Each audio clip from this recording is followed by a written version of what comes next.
So how would you feel if you ever saw one of your students who was actually one of those people that you had met and never? I don't know. I start crying. Probably. Well, you say in the book that you have already cried. So Yeah. I think that's Well, it's enough not. tears. I cried. It's enough tears.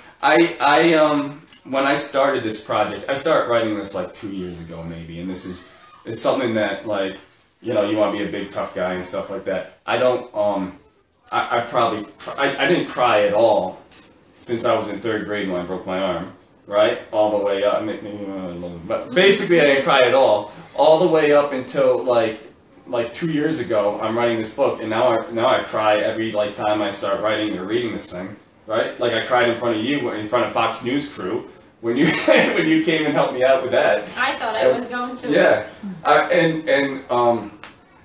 this girl in class after school, actually, she asked me a question about something, and I was like, all right, I'm gonna stand up and like walk around and smile a lot, because if I tell this story, I'm gonna start crying. Like, it's just, you know, it's just when you start tapping into these emotions, it's part of it, dealing with it too. When I first started, I think they tell, like therapists will tell you, if you talk about it, you feel better. If you write about it, you feel better. I started feeling worse, like a lot worse, right? Like, it wasn't really helping. It was making things, like, I'm like, it was actually better before, right?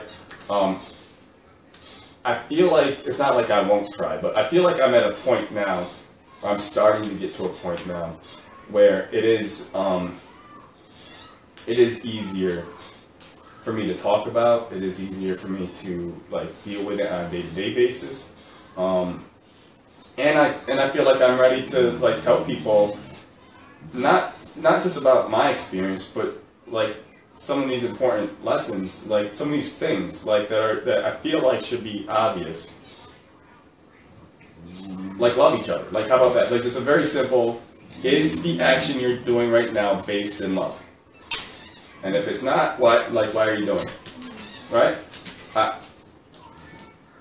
It's just I think it's just a healthier, I mean, the title of the book is A White Rose, a soldier's story of love, war, and school, right? Love, war, and school. Love is the first thing. I feel like that's the if there's nothing else in the book, that should be the takeaway, I think, is that we really need to spend more time thinking about how, I'm gonna get a little hippie, but we're going to bring to us what we feel inside. Right? I believe that. And so if you're always like, oh, I hate this thing and I hate that thing, you're going to bring a lot of hateful feelings to yourself. And like your whole world is going to, like I said, you work on this because you see that through this.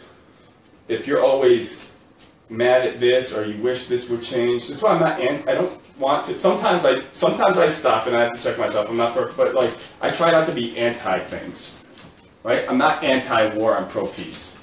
I try not to be anti-things, because if you become anti, then you bring that negative energy to you into your life.